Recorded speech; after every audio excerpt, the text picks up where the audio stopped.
monde, salut à toutes et à tous. On va commencer l'atelier au stand du NPA révolutionnaire aujourd'hui. Donc déjà, merci à toutes et tous d'être venus, aussi nombreux et nombreuses. Et puis merci évidemment aux organisateurs de nous permettre de débattre chaque année dans ce chapiteau. Alors aujourd'hui, on a prévu une discussion sur le 10 et ses suites, comment lutter contre Macron, les riches et les patrons.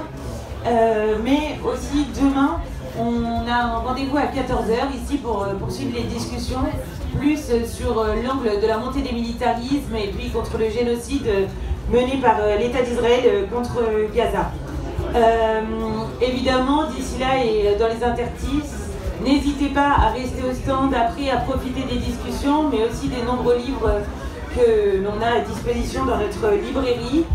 Et par ailleurs, on lance notre campagne d'abonnement à notre journal révolutionnaire. C'est un journal qui se fait le relais de la vie des travailleurs, de nos combats, et ce à toutes les échelles, ici, mais aussi à l'échelle internationale, parce que, voilà, encore une fois, pour nous, les frontières, c'est vraiment l'arme des patrons, et donc, du coup, on est solidaire avec la classe ouvrière partout dans le monde. Du coup, pour commencer aujourd'hui, je vais laisser la parole à trois intervenantes. Donc, Blandine, travailleuse à l'hôpital de Paris, Cobélia, étudiante à Nanterre, et puis Armelle, institutrice dans le 92 et une de nos porte-paroles. Donc voilà, pour commencer, la parole est à Blandine.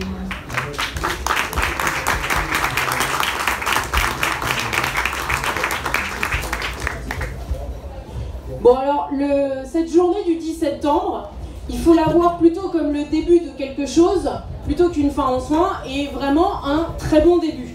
Alors, pour commencer déjà par quelques réflexions, là c'est vrai qu'on a Bayrou qui s'est auto-démissionné par anticipation, à la fois par peur de sauter sous la pression du budget, mais aussi évidemment sous la pression et sous la peur de la rue en fait.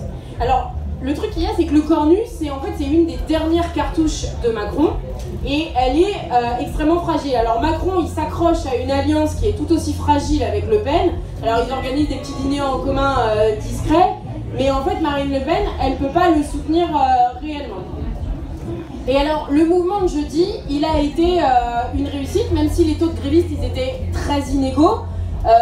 Quand même, il faut le dire que pour un mouvement qui est parti de nulle part, en fait, il y a des gens qui s'en sont saisis. Et il exerce une pression politique. La crise politique, en fait, elle commence à sortir aujourd'hui de l'arène parlementaire. Alors, quand on regarde les chiffres syndicaux en province, en fait, c'est quand même une vraie démonstration de force de ceux qui veulent combattre Macron et sa politique. Bien sûr, le vrai blocage, c'est par les grèves, mais ce que l'on ressent, c'est que pour faire monter la pression, il va falloir en passer par là, par la grève. Mais une force quand même de ce 10 septembre, ça a été sa spontanéité. Et ça a fait vraiment du bien de ne pas être juste passif aujourd'hui devant leur cercle parlementaire. En fait, le 10 septembre, ça a été aussi l'idée de remettre nos luttes et nos revendications au centre du jeu, de quitter le terrain parlementaire pour le seul terrain qui compte, c'est celui en fait de nos luttes. Et d'ailleurs, je ne sais pas si vous avez vu, mais d'un coup, là, quand même, en ce moment, on entend moins le RN, hein, quand même. Hein. Souvenez-vous quand même, le climat avant les vacances qui était quand même vraiment à vomir, là, on les entend pas du tout. Ces dernières années, quand même, tous les ans, on avait le droit à une campagne de rentrée ultra raciste. Bah là, cette fois-ci, ils se taisent. Et ça fait vraiment plaisir. Et on n'a pas besoin, pour se mobiliser, d'attendre que l'intersyndicale, elle arrive avec ses éternelles dates sans lendemain. C'est des centaines de milliers de jeunes et de travailleurs qui ont participé à ce mouvement. Et là, en fait, nous, il faut qu'on continue sur cette lancée et qu'on convainque nos collègues, nos amis, nos familles de se lancer dans la bataille. Alors, ce qui a marqué mercredi, c'est les blocages, dont certains, en fait, qui ont duré. Alors, à noter quand même que les CRS, ils ont délogé plusieurs blocages, mais qui se sont reconstitués via les boucles Telegram, et qu'en fait, tout ça, ça donnait vraiment un air un peu de gilet jaune. Le mouvement du 10, il était inégal, mais c'est là où justement il était quand même très fort, parce que là où les syndicats ils ont daigné appeler à la grève, et ben il y a eu beaucoup de monde. Par exemple, à la gare de Saint-Lazare, il y avait des centaines de grévistes. Dans les hôpitaux où moi je travaille, en fait ils annoncent un taux national de 7% de grévistes, Mais en fait, c'est que ce que ça masque, c'est des réalités extrêmement inégales. En fait, il y avait des services où il n'y avait aucun gréviste et d'autres où il y avait 99% de grévistes. Et en fait, ce chiffre de 7% de grévistes, il est très probablement sous-estimé parce qu'on a beaucoup de collègues qui n'ont pas pu, ou alors aussi dans les hôpitaux n'ont pas su, en fait, comment se déclarer grévistes. Et il y a eu quand même de très belles manifestations. À Rennes, ils étaient 15 000, ce qui est quand même énorme. Alors, à noter qu'à Rennes, elle n'avait été appelée que par Sud, la CGT ayant refusé d'y participer. Il y avait 3 000 personnes dans l'Hérault, entre 12 et 20 000 à Marseille, selon nos camarades, 6 700 à Rouen, alors avec des camarades d'ailleurs à la une du Paris-Normandie. Et à Lille, il y avait une manifestation qui avait été appelée fin juillet par l'UDCGT du Nord et qui avait bien circulé. Et en fait, ils étaient sur les chiffres de 2023. Alors, il y a eu aussi une répression qui était forte, avec un objectif clair et affiché de faire peur et de décourager. Il y avait 80 000 policiers mobilisés, plus de 400 interpellations et plus de 300 gardes à vue. Alors, on a eu des remontées, alors, et qui sont sans doute une infime fraction de ce qui s'est passé, mais quelques exemples. Par exemple, sur un piquet de grève à Sanofi à Alfortville, la direction, elle mettait une pression de dingue et il y a un délégué qui a fini par se faire agresser physiquement par la sécurité. À Grenoble, on a eu une sympathisante qui s'est fait péter le bras par les flics sur un blocage. Enfin bon, et voilà, il y en a eu d'autres comme ça. Mais quand même, ce qu'il faut voir, c'est que même avec ça, en fait, ils vont quand même avoir du mal à nous faire taire. Parce qu'ils auront beau mettre 80 000 policiers à chaque fois, en fait, ils n'arriveront pas à étouffer la colère quand même devant les fins de mois qui sont quand même ultra difficiles, la dégradation qui est continue de nos conditions de travail, et face au pouvoir n'est pas bon. Et notre manière de faire face à tout ça, c'est notre nombre et notre organisation. Et pour ça, on a besoin de s'organiser à la base, démocratiquement, pour décider nous-mêmes de notre mobilisation de A à Z, pour que nos luttes, elles se coordonnent, elles s'étendent d'un secteur à l'autre, sans attendre des consignes venues d'en haut, qui viendraient plus de sommets syndicaux plus prompts à jouer les interlocuteurs responsables du pouvoir, qu'à organiser vraiment les luttes. Alors, la date du 18, là, qui arrive jeudi prochain, à la base, c'était en fait un contre-feu de la part des directions syndicales. C'était une manière, en fait, de contrer cette journée du 10. Mais maintenant, en fait, ça doit devenir un point d'appui pour nous, pour qu'on soit massivement en grève et dans la rue le 18. Et en fait, c'est pour ça que d'ailleurs, il faudra qu'on s'organise dès demain, dans les jours qui viennent et dans les jours qui nous en séparent. Mais par contre, il ne faudra pas que ce soit pour subir un énième calendrier des journées d'action saute-mouton venues d'en haut, qui en fait ne sont comme qu'une machine à perdre, comme on a pu avoir pendant la réforme des retraites de 2023. Alors, on invite tous les camarades là, qui sont présents, en particulier ceux dans les entreprises, à intervenir pour expliquer comment ça se prépare la date du 18, quelles sont les suites, comment... Voilà. Alors, ce qui peut être intéressant aussi de noter quand même, c'est qu'en fait, il y a plein d'endroits où en fait, ils attendent pas le 18 et il y a déjà des initiatives dans les deux dates. Par exemple, l'hôpital Beaujon, en fait, ils ont voté la reconduction de la grève. Il y a eu des blocages lycéens, mais ça, peut-être qu'Ophélia, elle en parlera plus. Voilà. Nous, là, à l'hôpital, dans l'hôpital où je travaille, lundi et midi, on va organiser un rassemblement. Alors, le problème là qu'il y a, c'est que si on veut que le 18 il parte en vrai rapport de force contre le gouvernement, il va falloir s'organiser nous-mêmes et sans faire confiance aux directions syndicales qui sont trop hésitantes et surtout pas pour faire saut de mouton, mais pour vraiment lancer une vraie grève générale. Et la discussion là quand même qu'il y a, c'est pour ça comment on se donne de la force au mouvement. Alors je dis, ce sera sans doute pas la grève générale, mais il faut que ce soit le début de quelque chose. Et donc les premiers liens, en fait, tous les liens qu'on tisse, en fait, aujourd'hui dans les mobilisations. Donc, par exemple, moi je dis le 10, nous, là où je travaille, on a été voir des collègues d'autres entreprises à côté de là où je travaille. Par exemple, moi je travaille à La Pitié, à BNF, à Austerlitz. On a été tous ensemble place du Châtelet. On a tissé des liens, on s'organise entre nous.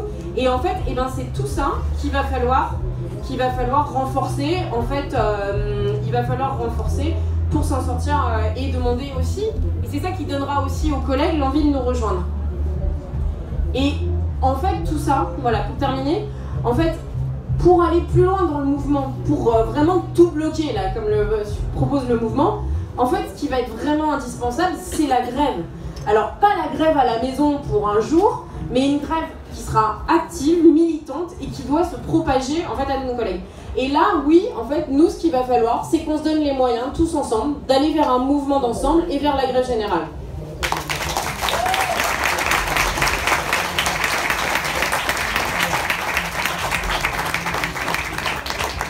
Ouais, je vais carrément appuyer ce que disait Blandine. Pour commencer, là, sur les bilans un peu du 10, du côté de la jeunesse, il y a eu nationalement, dès le matin du 10, en fait, à peu près 100 lycées qui ont été bloqués ou perturbés. Il y a eu plusieurs blocages partout, et notamment de blocages d'universités à Grenoble, à Lyon, à Montpellier le jour du 10. Il y a eu des assemblées générales le 10 et avant pour préparer dans énormément d'universités en toute la France. À Rouen, ils étaient 300, à Rennes, ils étaient 600, à Grenoble, 400. En région parisienne, tu as eu des assemblées générales. Moi, par exemple, je suis militante à la fac de Nanterre. Il y a eu 170 personnes dans une assemblée générale, dans une fac où en fait, il n'y avait même pas cours. Les cours n'avaient même pas commencé. À Marseille, à Lille, à Rennes et à Grenoble, c'était les manifs qui ont été les plus grosses depuis la réforme des retraites. Et évidemment, dans toutes ces manifestations, dans tous ces blocages, il y a eu énormément de jeunes qui ont participé. À Grenoble, par exemple, ils étaient 30 000 en manifestation, et le cortège interfac, le cortège étudiant, c'était 10 000 personnes. Et la jeunesse, par ailleurs, on l'a déjà retrouvée en mouvement, évidemment, depuis de nombreuses années, mais déjà l'année dernière, et ça, c'est des points d'appui qui sont énormes. L'année dernière, sur en fait à peu près les mêmes revendications, déjà contre les coupes budgétaires annoncées par le gouvernement. Le gouvernement, il a coupé 1,5 milliard d'euros dans les facs nationalement, et donc il y a eu la jeunesse qui s'est mise en mouvement contre la sélection, contre la casse de nos conditions d'études, contre la casse de nos droits, contre la logique du gouvernement Macron, etc. Ça, c'est déjà quelque chose qu'on a connu l'année dernière avec des assemblées générales, etc. Des liens qui se sont créés l'année dernière qui sont utiles en fait pour là dès la rentrée. D'ailleurs, même si c'est à un autre niveau, mais dans des facs comme à Nanterre, à Metz, à Grenoble, à Lille et à Lyon, il y a des campagnes de sans fac, c'est-à-dire des jeunes qui sont refusés à l'entrée de l'université, qui prennent en pleine gueule la question de la sélection parce qu'ils n'ont même pas d'université. Ça, c'est une échelle qui est énorme en France. Et donc, dans ces universités, il y a des collectifs qui organisent justement ces sans fac pour avoir une inscription, des militants et des militantes du NPA révolutionnaire qui participent à ces mobilisations. Et même si pour l'instant c'est modeste et c'est à la hauteur de nos forces, l'objectif derrière ça, c'est de massifier, de le généraliser nationalement pour essayer de construire un rapport de force contre la sélection. Donc il y a déjà une jeunesse qui se mobilise et qui ne commence pas à zéro là dans la mobilisation. Depuis des années, il y a des mobilisations, mais là encore plus précisément, des liens qui se sont créés sur en fait les mêmes revendications dès en fait le semestre dernier. Et évidemment, au NPA révolutionnaire, on pense que évidemment la jeunesse, elle a, y compris étudiante, lycéenne, elle peut jouer un rôle qui est très important. On l'a vu dès 2016 en fait, contre la réforme de la loi travail. Je vais pas faire toute la liste, mais 2018, il y a eu des blocages dans quasiment toutes les universités. Pardon, c'est la poussière.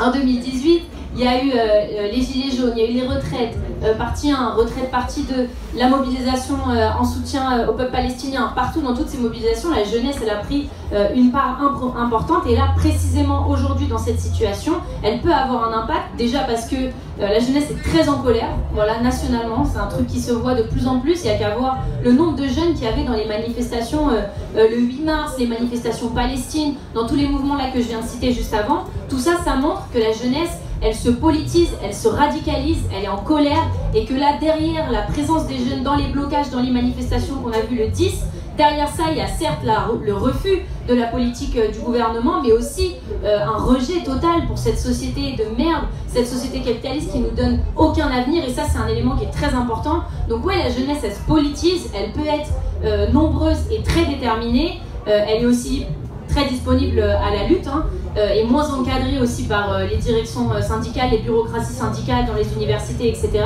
Mais surtout, elle peut avoir ce rôle d'entraîner et de donner de l'élan aux travailleurs et aux travailleuses pour qu'ils construisent une grève solide dans la durée, reconductible, une grève générale, et peut permettre d'apporter de la force et de l'explosivité à nos mobilisations. Là par exemple sur le 10, même l'Allemand et Retailleau, ils ont été obligés de reconnaître que la mobilisation de la jeunesse, elle a été en fait très forte ce jour-là. Mais maintenant, ce qu'il faut, c'est en effet qu'on réfléchisse à comment on construit le 18 et ses suites. Comment est-ce qu'on ancre la grève? Et je suis très d'accord avec ce que disait Blandine, c'est un élément qui est important. Ancrer la grève, construire les assemblées générales, construire les mobilisations, parce que le 10, on a aussi vu, il y a eu plein de blocages, mais on a vu aussi quand même que la police, elle peut réussir à débloquer des blocages quand la grève, elle s'impose pas autour de toutes ces initiatives. Et nous, notre objectif, c'est la perspective de tout bloquer pour tout changer. Mais on ne bloque pas l'économie juste pour bloquer l'économie. La logique de société derrière, c'est ça qu'il faut remettre en cause, mais pour ça, il faut dès maintenant poser la question de nos modes d'action, de nos mobilisations, et ça, c'est la grève des travailleurs, des travailleuses et de la jeunesse qui se mettent ensemble. Et les mobilisations qu'on a connues depuis 2016, voilà, les retraites, les gilets jaunes, etc., toutes ces mobilisations, en fait, elles nous ont permis d'accumuler des expériences un peu différentes, spécifiques en fonction des mobilisations. On a été face à des difficultés spécifiques, on tire des bilans spécifiques. Voilà, ça a été pour beaucoup de gens la première expérience de assemblée générale, de comment tu bloques ton lycée, comment tu bloques ta fac, de faire grève dans ton entreprise. Tu as eu des lycéens, c'était la première fois qu'ils écrivaient un tract qui s'adressait à d'autres, etc. Toutes ces mobilisations depuis 2016, c'est une richesse énorme. Et là aussi, on ne part pas de rien, on part de tous ces liens qui ont déjà existé, toutes ces expériences qui ont été accumulées. Et tout ça, aujourd'hui, maintenant, notre tâche, c'est d'essayer de combiner, en fait, toutes ces expériences-là. C'est-à-dire, si on avait toutes les points d'appui, les qualités des mobilisations précédentes qui se regroupaient là aujourd'hui, mais bien sûr qu'on pourrait atteindre un niveau d'explosivité qui est très important. Et l'un des bilans les plus importants de ces mobilisations, c'est que, c'est ce qu'on dit, tout bloquer, ça se fait pas sans la grève générale, sans la grève des travailleurs et des travailleuses, de tous ceux et celles qui font tout tourner dans la société, parce que c'est eux qui ont la capacité de tout bloquer, de bloquer l'économie, mais aussi de tout produire pour nous-mêmes. Ça, c'est un élément qui est très important. Quand les boîtes, elles s'arrêtent, les profits s'arrêtent, tout le cœur, le poumon du capitalisme, il est bien dans la merde, en fait. Et c'est ça la force qu'on a. Un autre bilan aussi, c'est l'importance de créer des liens, et ça se construit dès maintenant, entre le monde du travail, dans les boîtes, et la jeunesse. Parce que, comme on l'a dit, ça peut apporter une force, une radicalité, et sur ça, les militants et les militantes révolutionnaires ont un rôle très important à jouer pour coordonner, regrouper, donner des réflexes aussi de lutte en commun, ensemble, dans les piquets de grève, dans des cortèges communs, en manifestations, entre les jeunes, les travailleurs, etc. Et penser que grâce à toutes les expériences des anciennes mobilisations qu'on a accumulées, si on combine tout ça, on peut arriver à quelque chose de vraiment très important. En fait, c'est pas plus fou que de penser que c'est des mécanos institutionnels qui vont nous sauver, en fait. C'est au contraire le moyen de se donner réellement un rapport de force et de ne pas être paralysé dans des magouilles, des tambouilles institutionnelles comme si pour nous ça pouvait changer quelque chose. Mais pour ça, ça veut dire de nous-mêmes comprendre et convaincre les autres et faire ce travail-là pour faire comprendre qu'il ne faut compter que sur nos propres forces et pas sur les appareils syndicaux, attendre de savoir quelle date tes syndicats te donnent, etc. Mais de dès maintenant nous-mêmes, c'est ce qu'on appelle l'auto-organisation, nous-mêmes décider de nos luttes du 18 et de ses suites. Et là-dessus, la jeunesse, les militants révolutionnaires ont un rôle qui est très important à jouer, y compris pour apporter de la radicalité dans le mouvement. C'est ce que je disais tout à l'heure. Tout bloquer, oui, mais pour tout changer. Pour changer de projet de société et arriver à une société que nous on appelle communisme, qui est pour nous en fait une société juste débarrassée de toute forme d'exploitation et de toute forme d'oppression. Et là aussi les militants, ils ont un rôle à jouer pour essayer de pousser les mouvements et les mobilisations jusqu'au bout, de pointer le problème aujourd'hui du système capitaliste, pas juste du gouvernement et de qui aujourd'hui est à la tête de l'Assemblée, mais le système capitaliste. Et ça commence en fait dès aujourd'hui, dès demain, le 18 et pour ces suites, de construire ces mobilisations partout où on est présent, dans les universités, dans les boîtes, dans les assemblées générales, les comités de mobilisation, etc.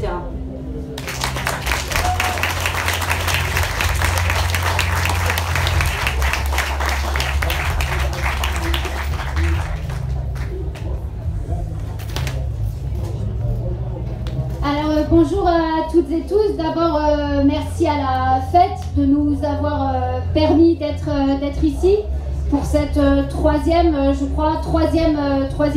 Ouais, c'est ça. Merci parce que c'est vrai que la fête tombe sacrément bien. Alors, ça fait plus d'un siècle qu'elle tombe à peu près le même week-end. Et c'est vrai que là, à quelques encablures du 10, c'est quand même une très bonne aubaine. Une très bonne aubaine parce que... quand même, personne ne l'a dit, même si évidemment mon intervention va être dans la lignée de ce qui a été dit là, mais le 10, mais quelle joie de commencer l'année qui reprend toujours avec la rentrée scolaire par une date qui nous dit on va tout bloquer. Parce qu'on aurait pu commencer l'année comme un 1er septembre, avec la litanie des pleurs de tous les malheurs qui nous tombent dessus et qui sont tout à fait légitimes. On a raison de ne pas être content, d'être en colère, mais on aurait pu faire l'inventaire de tout ça en se disant, est-ce qu'à un moment donné, on va avoir une date, à un moment donné, qui nous permette de dire à quel point on n'est pas content. Et à chaque fois, on tergiverse. Alors le budget, vers novembre, avec le bordel au gouvernement, les gouvernements qui sautent, qui se renouvellent, il y a un truc un peu endogamique quand même. On se dit on a jusqu'à décembre, alors elle va être quand la date?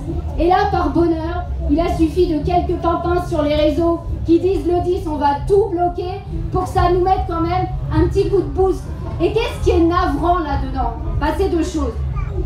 La première chose, c'est qu'on a une intersyndicale nationale qui, en plus de dénigrer dans un premier élan le 10, parce qu'on ne sait pas qu'est-ce que c'est quoi ces gens, si c'est encore des trucs un peu complotistes, l'extrême droite, ouais d'accord, on a donné. Bon, premier problème. Deuxième problème, alors qu'elles avaient l'opportunité, avec quelques jours où elles se sont un peu détendues, Sophie Binet s'est détendue quand même, quand elle a commencé à voir que non seulement le 10, il savait que Bayrou, il allait dégager avant l'heure, tout le monde avait prévu qu'à un moment de toute façon, il n'allait pas durer aussi longtemps que les impôts, mais il a dégagé encore plus tôt que prévu, et qu'en plus le 10 prenait, mais mordait sur des franges dans les secteurs professionnels. Ça n'a pas entraîné une grève massive, mais ça prenait dans les discussions, ça donnait d'autres perspectives à la rentrée. Elle s'est un peu détendue, mais la détente a quand même pas été jusqu'à ce que l'intersyndicale appelle au 10. Bah non, ça aurait été quand même nous faire beaucoup de cadeaux à tous les énervés qui pensent qu'ils ont à décider de leur lutte et à les unir. Et donc ça a été le 18. Bon, premier problème, on va le surmonter. Deuxième problème, et c'est un peu quand même la discussion qu'on a envie d'avoir, notamment à cette fête, qui est évidemment une fête politique majeure, à chaque rentrée. C'est pour ça qu'on est là, parce qu'elle permet de discuter avec tout un tas de milieux qu'on côtoie tous les jours, là où on travaille, là où on milite, mais là avec une puissance et une force de frappe qui est évidemment multipliée. Et le deuxième débat qu'on a un peu envie d'avoir, c'est celui qui a été entamé ce matin à l'Agora. Parce que à l'Agora, on avait par le regroupement un peu d'une nouvelle mouture de la gauche unie, alors qui s'unit, qui se désunit, bon, mais là, qui disait qu'elle était tous, on est prêt à gouverner. Alors le PS, le PC, la FI, les Verts, évidemment ils cherchent les chemins pour y aller ensemble, mais en même temps, bon, voilà, c'est pas si simple, ils sont tous prêts à gouverner. Et donc, c'est-à-dire qu'on part d'il y a quelques jours, on va tout bloquer, la FI même qui nous annonçait, c'est la grève générale, et quelques jours après, cette volonté de nous faire retomber sur les pattes d'il y a un an, où je rappelle qu'il y a un an, on était à se dire, alors quel Premier ministre, alors est-ce que c'est Castex quand même les camarades de la ville de Paris pourront témoigner quand même de ce que c'est une politique de gauche à géométrie variable quand il s'agit d'agir comme les patrons et comme les patrons racistes. Bon, on en était là il y a un an. Par bonheur et par chance, on ne l'est plus aujourd'hui. Et on n'a pas envie de retourner là-dedans. On n'a pas envie que la force qui s'est dégagée du 10, ce que ça a permis comme discussion sur les lieux de travail, dans les lycées, dans les facs, dans les quartiers, retombe dans ce giron-là. Nous remettre sur les rails de est-ce qu'on se fait une démission, est-ce qu'il y a une destitution, nous ressortent tous les articles possibles et inimaginables. Franchement, avoir une culture constitutionnelle, c'est utile. Mais vous voyez l'ampleur du bordel là, bon, ils sont en train d'essayer de nous voler 44 milliards. Bon, on a quand même un peu d'autres soucis que de se rappeler de tous les 49 points quelque chose qui existent dans la Constitution. Et donc le débat, il commence, la discussion, elle commence un petit peu ici, et c'est ça qu'on a envie de mener. Parce que, d'abord, on a la chance, grâce au 10, de commencer tôt l'année. Et de commencer ces débats tôt, de pouvoir les anticiper. On a finalement directement le 18 en perspective. Mais on a envie d'entamer cette discussion à plusieurs niveaux. D'abord, le premier, c'est comment on bloque tout. Parce qu'évidemment, il faut tout bloquer. Bien sûr, il faut paralyser ce système économique, politique. Il faut foutre en l'air les capitalistes qui ont des relais au gouvernement, qui ont des relais à peu près partout. Mais on a quand même envie de mettre en discussion, s'il n'y a pas la grève, s'il n'y a pas ceux et celles qui dans les entreprises, sur qui repose sur les épaules toute la charge de faire tourner les transports, la santé, les écoles, l'énergie, on bloque pas durablement. On bloque pas durablement jusqu'à quel point? Parce que nous, on rêve pas de gouverner. Par contre, prendre le pouvoir, ça oui. Prendre le pouvoir, ça oui. Tout décider parce qu'on produit tout. Décider de reprendre la main sur nos vies. Décider de ce qu'on fait de toutes les richesses qu'on produit. Décider qu'on arrête la mise en concurrence entre les travailleurs, les travailleuses, quelles que soient nos religions, quelles que soient nos origines, quelles que soient toutes nos orientations. Ça oui, on a envie de le faire. Mais pour ça, il faut qu'on reprenne le pouvoir partout. En dehors, dans l'entreprise, en dehors et dans la fac, en dehors et dans nos quartiers. Et ça veut dire s'en donner les moyens. Ça veut dire bloquer ce qui permet l'oppression et l'exploitation. Et ça veut dire la grève. En 2019-2020, les dépôts RATP, ils étaient bloqués parce qu'il y avait des grévistes à l'intérieur. Et les blocages solidaires de tous les autres secteurs étaient un point d'appui pour ancrer la grève, pour lui permettre de s'élargir dans son secteur et à d'autres secteurs. Alors est-ce que ça, c'est évidemment une tonalité moralisatrice par rapport à ceux qui, et celles, peut-être, puisqu'on ne sait pas qui c'est, qui ont appelé à tout bloquer le 10? Évidemment non, évidemment non. Le bordel qu'a généré le 10, la fébrilité que ça engendre au gouvernement, l'espèce de panique que ça a engendré d'une certaine manière dans l'intersyndicale, qui s'est senti obligé quand même de dire oh, putain, on s'était dit qu'on allait se caler sur le budget, on va devoir se caler une date mi-septembre. Bien sûr que c'est important et qu'il n'y a pas un ton moralisateur. La question, c'est ce qu'on veut faire de ce point d'appui qui est majeur, qui est magistral, mais qui ne répond pas aujourd'hui au morcellement de nos bagarres. Ce morcellement de nos bagarres contre lequel, depuis 2016, de manière un peu consciente, on essaye de se bagarrer. En 2016 avec les cortèges de tête, puis après avec les fronts de lutte, les fronts de grève, ce moment où on essaye de regrouper les équipes qui se sont bagarrées contre les licenciements, chez les TUI notamment, ces équipes syndicales dans l'auto qui essayent de se regrouper pour se bagarrer contre les licenciements. Comment c'est possible qu'on n'arrive pas à y aller ensemble? Je veux dire, comment c'est possible que Sam Pimpin, tout à l'heure, à l'Agora, se dise la gauche pour gouverner, elle n'a pas d'autre choix que de s'unir, mais nous on doit les prendre au mot, les travailleurs, les travailleuses et la jeunesse, ils n'ont pas d'autre choix pour gagner que de s'unir dans l'action, dans leur bagarre, dans leur grève, leur lutte, leur blocage et leur mobilisation. Et c'est ça qui est devant nous, mais pas pour dans 6 mois, là, dès le 18. Le 18, la grève, elle n'est pas gagnée. On a une responsabilité, nous toutes et tous, à faire d'abord qu'il y ait des grévistes, un grand nombre de grévistes, que ça se voit que la grève, elle bloque, elle empêche de se déplacer, elle empêche de mettre tes gamins à l'école, donc d'aller au boulot, donc le patron il crise, elle empêche tout de fonctionner. Il faut que ça se voit. Mais il faut aussi se réunir, dès maintenant penser comment on réunit, parce que les travailleurs, les travailleuses, la jeunesse, ils décident ensemble. S'ils sont ensemble, s'ils parlent ensemble, s'ils débattent ensemble, s'ils se retrouvent ensemble dans un même lieu. C'est à ça que servent les assemblées générales. Mais c'est aussi comme ça que l'on construit, pas à pas, un comité de grève, un comité démocratique où on décide de sa grève. Pas un comité, un truc qui se réunit à 19h le soir, t'as fini le boulot, t'y vas. Non, le moment où t'es gréviste, t'as fait ce choix-là consciemment et tu veux décider dessus. Ça, c'est un enjeu pour le 18. Mais de même qu'est l'enjeu de rendre visible qu'il y a des équipes syndicales de travailleurs, de travailleuses qui ont envie de se bagarrer ensemble jusqu'au bout, jusqu'à la grève générale, jusqu'au mouvement d'ensemble. Il faut que ça ait une réalité. Dans les manifestations, il faut que ça se voit. Il faut qu'on arrive, quelles que soient nos étiquettes syndicales, quels que soient nos secteurs, à manifester ensemble.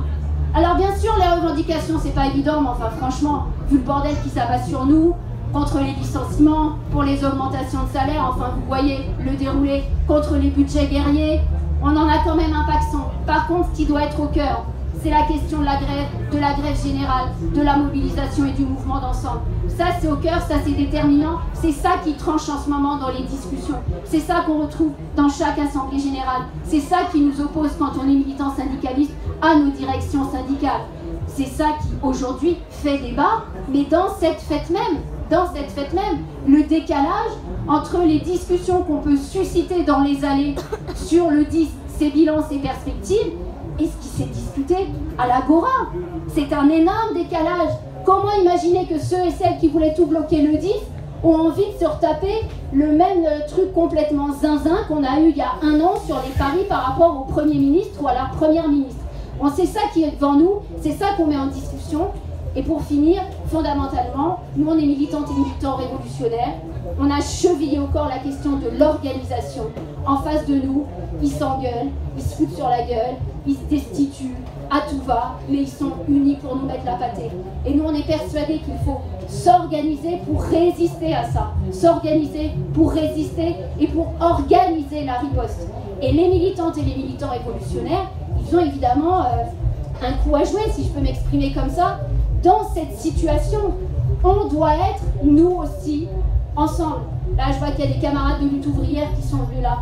On a une responsabilité politique à tenter de discuter, bien sûr, de reprendre le chemin du dialogue, mais à essayer d'élaborer ensemble d'autres perspectives que celles qui seraient soi-disant imparables et qui nous ramènent systématiquement dans le giron des élections. C'est ça qu'on a envie de débattre aujourd'hui parce que devant nous, il n'y a que finalement un peu une situation hyper enthousiasmante pour la mobilisation, pour les militantes et les militants que nous sommes, tant est qu'on arrive à y aller toutes et tous ensemble.